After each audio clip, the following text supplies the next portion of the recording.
Good day, Jeff. Jeff, Hey, what's up? Hey, how are you? You get two of us, two Montrealers today. Yeah. right on. How's it going? Good. Hey, what kind of guitars you got in the background there?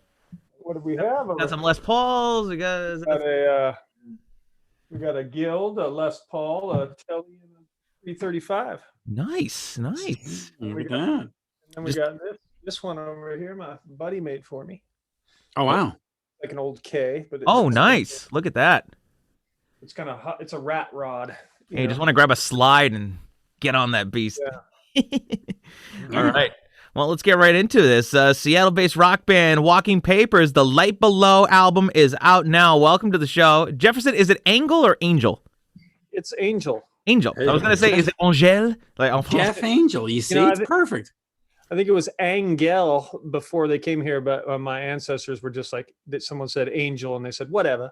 Angel. Angel. A- Jefferson Angel Angel. works. There you go. I like it. Perfect.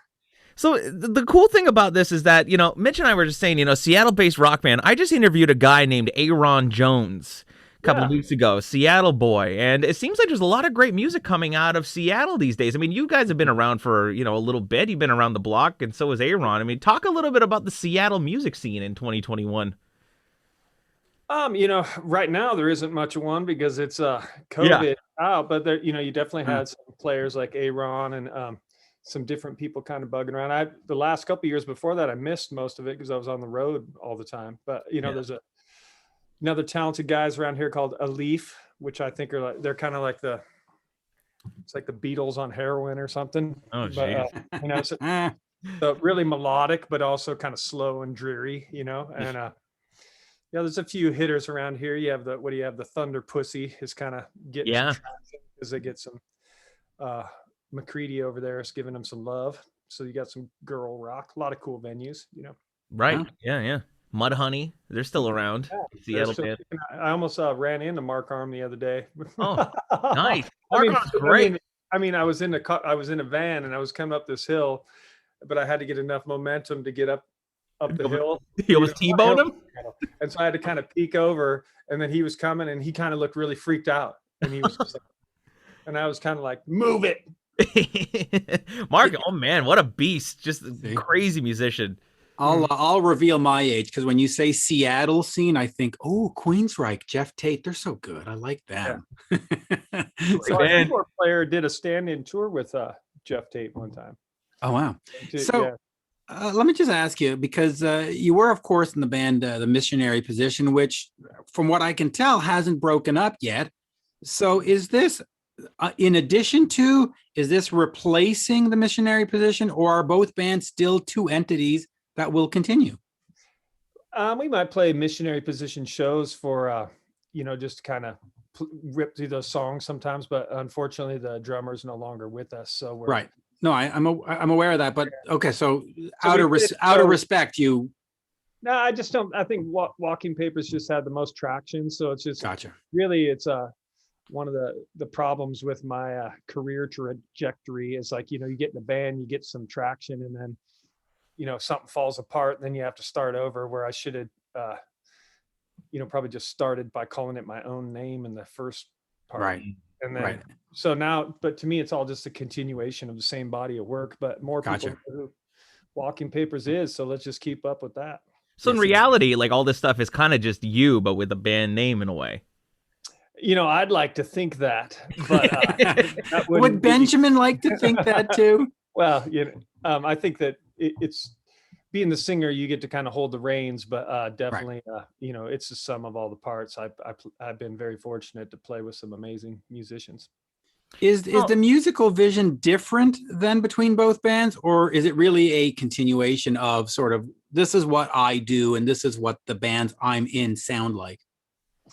Yeah, I mean, and it's even some of the songs on the first Walking Papers records I wrote for the Missionary Position, and we actually kind of passed them up, and then Barrett Martin was kind of like he saw some beauty in there that maybe I'd overlooked or I just got tired of them, so he kind of was like, why aren't we playing those songs? And so all the songs are we're it's like a swinging circle of songs here. They all jump from one bed to the other, and we just kind of there's no love lost. It's a polyamorous relationship we have with the songs and the bands.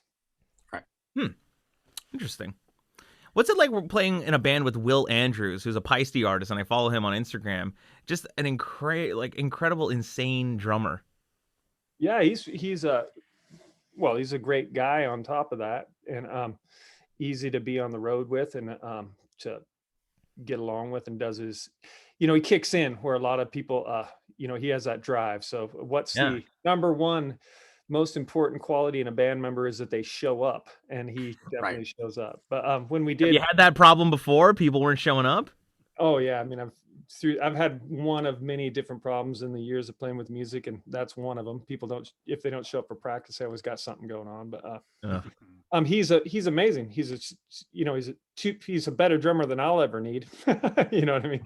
But when we showed up to do the first rehearsals with him, when Barrett wasn't able to continue, it's like he showed up. He already knew all the songs. He knew them better than we did. I'm not even kidding. Nice. We're like, well, how's that go again? And he was like that. That's what you're looking for. So talk to me about the origins of the band, because you have Duff McKagan that comes in, but Duff is in Guns N' Roses. They're doing that reunion tour. Mm-hmm. Was it just sort of a pickup band and he was just one of the parts, or was like, no, we're going to form this band and Duff has a new project and we're going to make it? Because you sort of had to know that he was going to leave eventually. Yeah, I mean, I wasn't never really looking to hold him hostage or anything. But when we first played with him, we didn't even expect him to do anything more than play on the recording. Right. And it was kind of his idea of like, hey, if you guys are going to go out and do some shows, I'd love to join you. And because at the time he was in a downtime, he didn't know that he was going to get back in Guns N' Roses at that time. But around the time we made the second record, we kind of figured that's probably where he was going. But we figured he would, he's always done a number of things. We were just happy to have his time when we were with him. But what he's told me is he was like, I just wanted to get you the attention that you deserved, is what he told me. Right. So I think he was just really just kind of playing with us to kind of kick some doors open for me and kind of bring his fans' attention to what I was doing, which I'm forever grateful for. And it worked, because that's the first time I heard of it was on the rock media. It said Duff McKagan's new band, and it was like, oh, Duff McKagan's new band, what are you talking about? But there it is. In terms of writing the music, are you looking to create and say something new, or are you looking back to some influences? And if so, what influences are you sort of bringing to the table? I think that, sometimes if you have like Stax Records and all these amazing bands and Duke Ellington, is music ever going to get better than that? I don't know, but I don't know if it can. But I do think that, you have to have voices for the times, regardless if those voices are Tekashi 6ix9ine or if those voices are me. You got to have someone speaking, from what their experience, and the experience is going to change. People's experiences are different than they are. And, but I mean, I love all the, the kings at the table of songwriting of Leonard Cohen, Nick Cave, Tom Waits, Bob Dylan. Leonard Cohen is our local Montreal hero, so of course. Yeah, there you go. Yeah. But I also love the power of, Black Sabbath or Ministry or Nine Inch Nails or something like that. But I also love the blues guys of Howlin' Wolf, and even, greasy guitar players like Billy Gibbons or Pink Floyd with David Gilmour. So it's just like, it's kind of a combination of that, where I think the storytelling is kind of in there. But it has I grew up on the Seattle bands as well, so I think it does have its own sound, and that's what I'm trying to do. It seems to me like it's the world, when people try to turn it into a product, that's when people aren't, they want something that sounds familiar. So they know that it's a sure bet, to where it's going to sell. What? Yeah.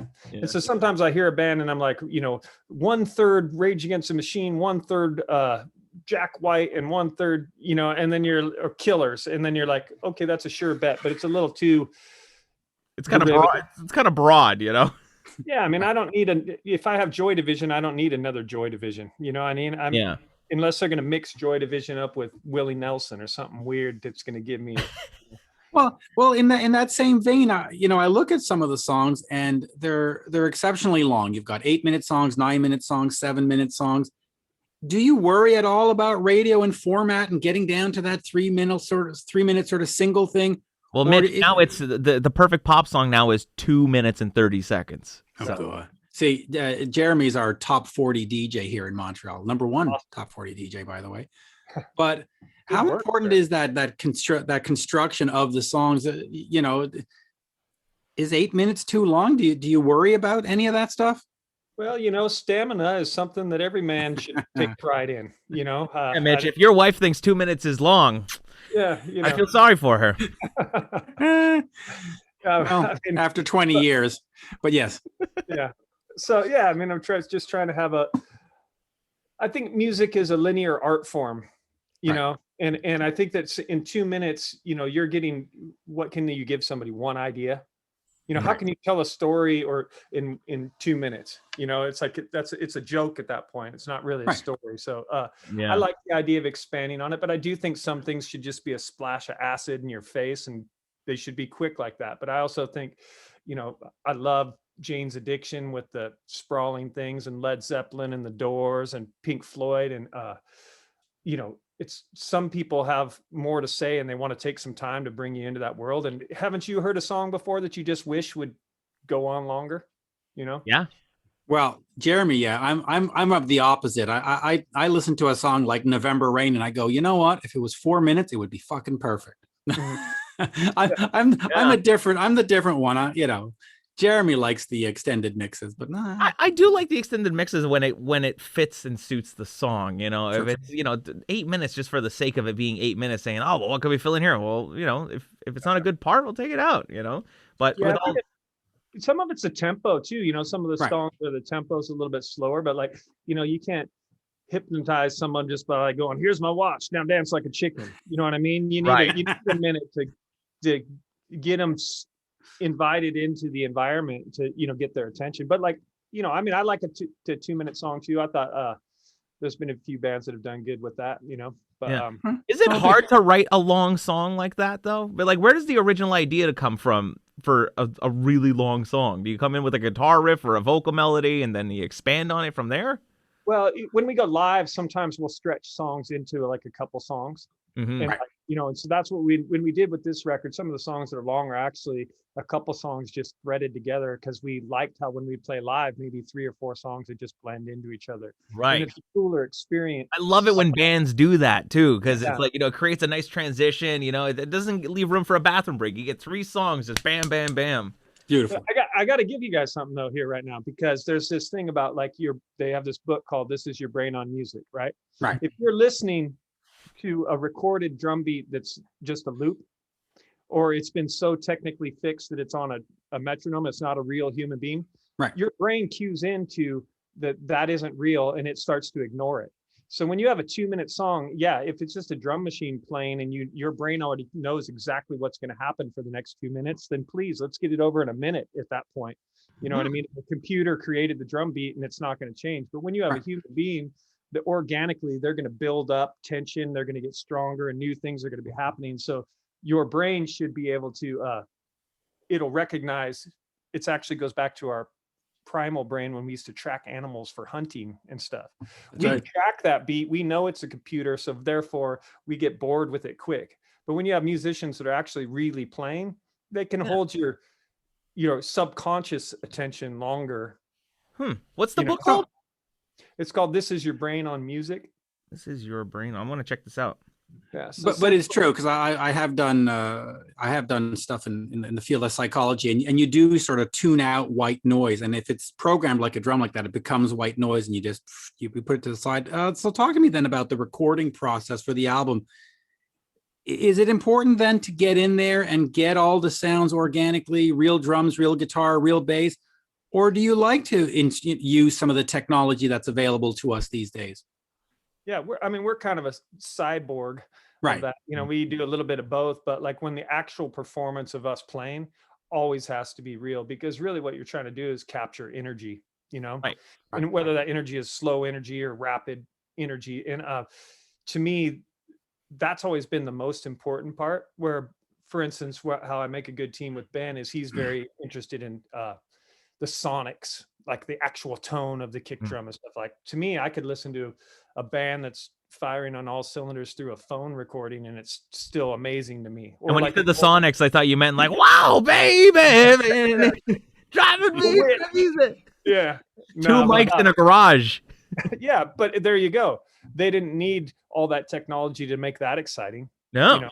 And that performance is powerful, man. So now, I mean, why can't we have the best of that world and the best of the world of being able to have, you know, sub frequencies that used to make a needle pop off the turntable? Yeah. You know, I say we should have it all. And I like this guy's thinking, Mitch. This guy knows what he's talking about. He really does, actually. He in fact agrees with us on a lot of stuff. In terms of the band and promoting this, you can't, of course, go out and tour necessarily right now unless you set up shop in Florida or South Dakota.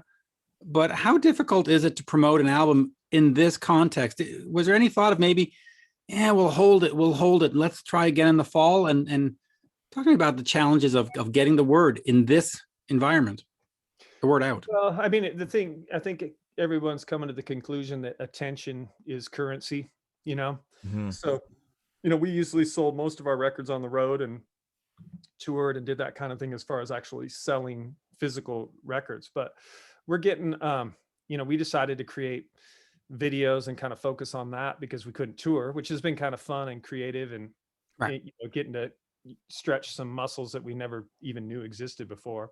But, now it's like everybody you create content and you hope people tune into it, but it's never been easier to advertise stuff. But since it's never been easier, everyone's advertising something. So it's harder to get to what's the quality, you know?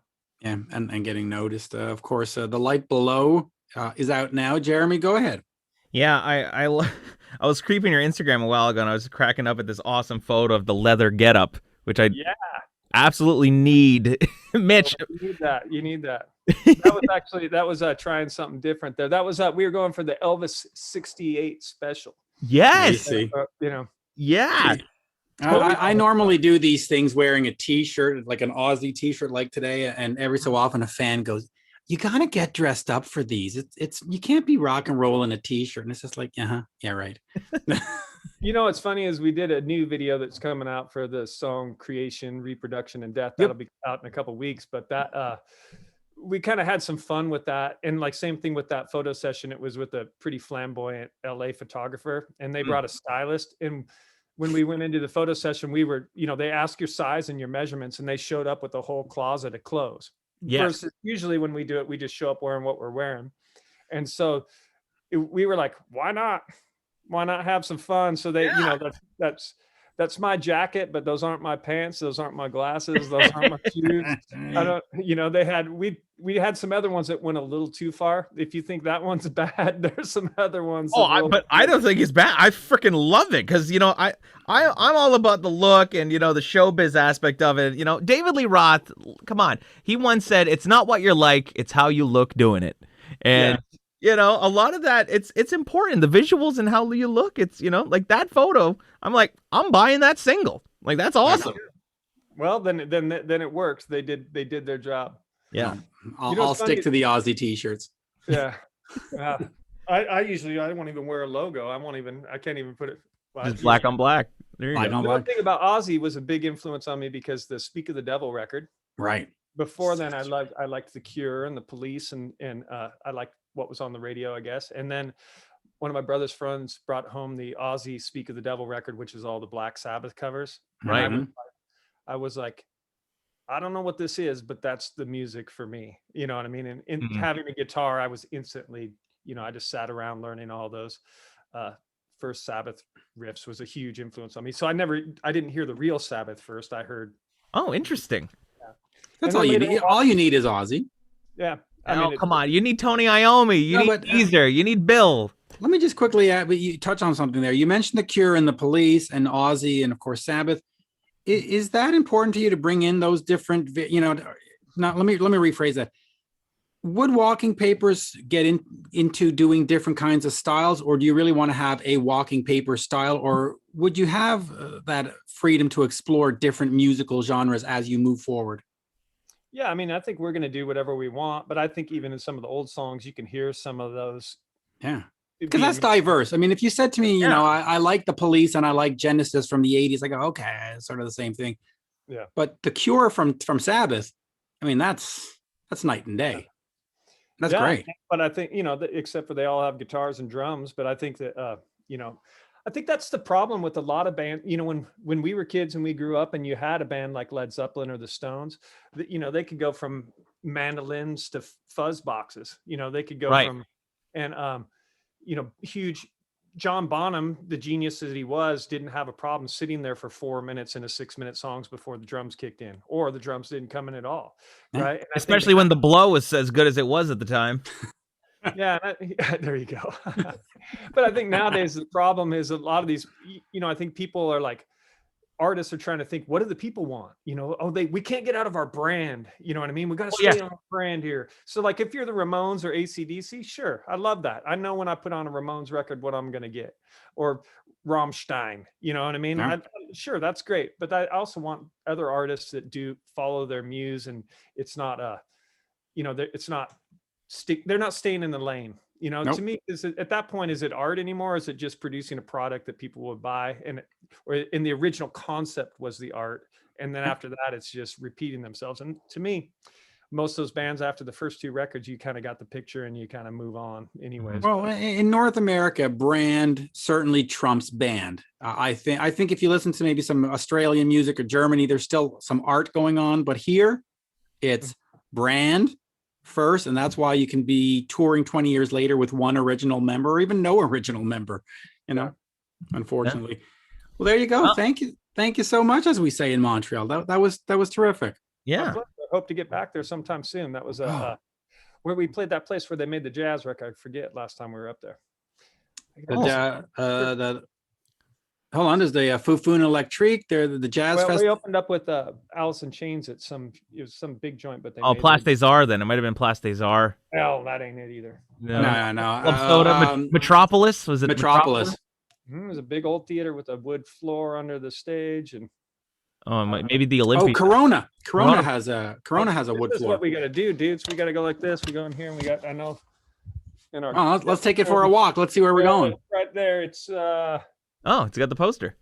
Yeah, no, it's got to be. No, that was Toronto. What the fuck am I thinking? Oh, that's you went over to Massey Hall then. Oh, I'm so sorry. You know, Massey Hall has that nice floor. All right, but you know, Montreal is great. You got to get back here and bring the light below to us. Make sure we all get to. You know, they make it really hard to get over the border sometimes with some of these characters you're playing music with.